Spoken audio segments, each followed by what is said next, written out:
বিএনপির চেয়ারম্যান হিসেবে দায়িত্ব গ্রহণের পর প্রথম কার্যদিবসেই সাংবাদিকদের সঙ্গে মতবিনিময় করছেন তারেক রহমান। রাজধানীর বনানীর একটি হোটেলে চলছে সংবাদ সম্মেলন। সরাসরি চলে যাচ্ছি সেই আয়োজনে। ফলে গণতন্ত্রের জন্য সংগ্রাম আর মিডিয়ার যে গণতান্ত্রিক স্বাধীনতা, এই দুইটা হাত ধরাধরি করে চলেছে। আমরা যদি ভবিষ্যতের বাংলাদেশকে সমাজ এবং বাংলাদেশের রাষ্ট্রের গণতান্ত্রিক রূপান্তর চাই, তবে অবশ্যই গণতান্ত্রিক রাজনীতির পাশাপাশি একটা গণতান্ত্রিক সাংবাদিকতার পরিবেশ থাকতে হবে।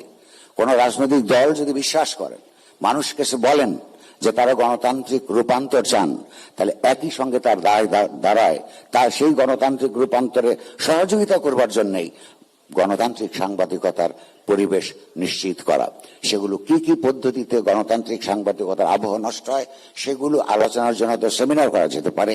আমি শুধু এইটুকু শুভেচ্ছা জানিয়ে রাখবো যে এটা আপনারা যেন সেই পরিস্থিতি তৈরি করতে পারেন।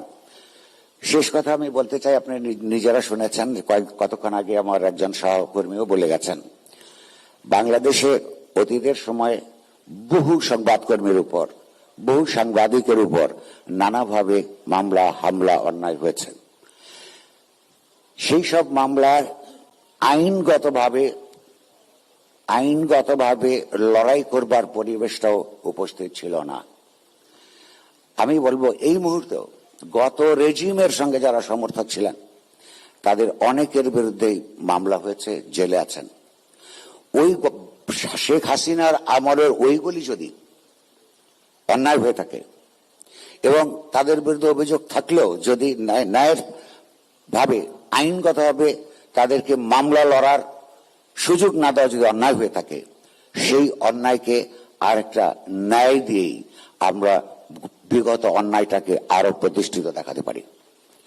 এই সময়ে যারা জেলের মধ্যে আছেন ভিন্ন মতের জন্য, সে তাতা যা যা করেছেন সেইটা আমরা বিশ্বাস করি না বলেই আমরা এখানে মুক্ত আছি। কিন্তু তাদের যা আইনসঙ্গত অধিকার আছে, অভিযুক্ত হিসেবেই যে আইনসঙ্গত অধিকার আছে, সেইগুলো নিশ্চিত করবার জন্য সংবাদপত্রের পক্ষ থেকে, আমাদের এইচএস কাউন্সিলের পক্ষ থেকে আমরা বিভিন্ন সময় সরকারকে বলেছি, সরকার বলেছে তারা সেটা দেখবেন।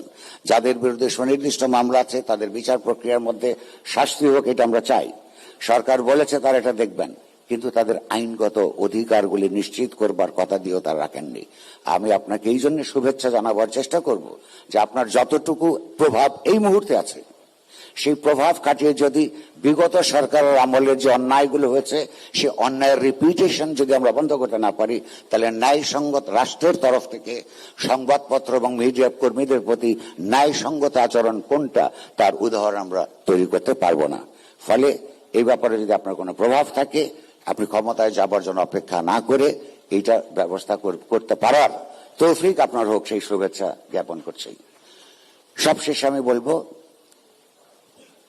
গণতান্ত্রিক স্বাধীনতা সংবাদ মাধ্যমের মানে হচ্ছে পাওয়ার, যেটাকে বলে যে ক্ষমতার সঙ্গে গণতান্ত্রিক সাংবাদিকতার সম্পর্ক নিরন্তরভাবে এক ধরনের পেশাগত বৈধতা দিয়েই চিহ্নিত থাকে।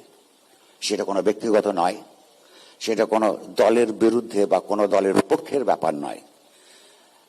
এটা সত্য যে পুরনো আমলগুলি যদি আমরা, বিভিন্ন রাজনৈতিক আমলগুলি আমরা লক্ষ্য করি, সেখানে স্বীকার করতে হবে যে বিএনপি আমলে আওয়ামী লীগ আমলের তুলনায় অনেক বেশি সহনশীলতা আমরা লক্ষ্য করেছি।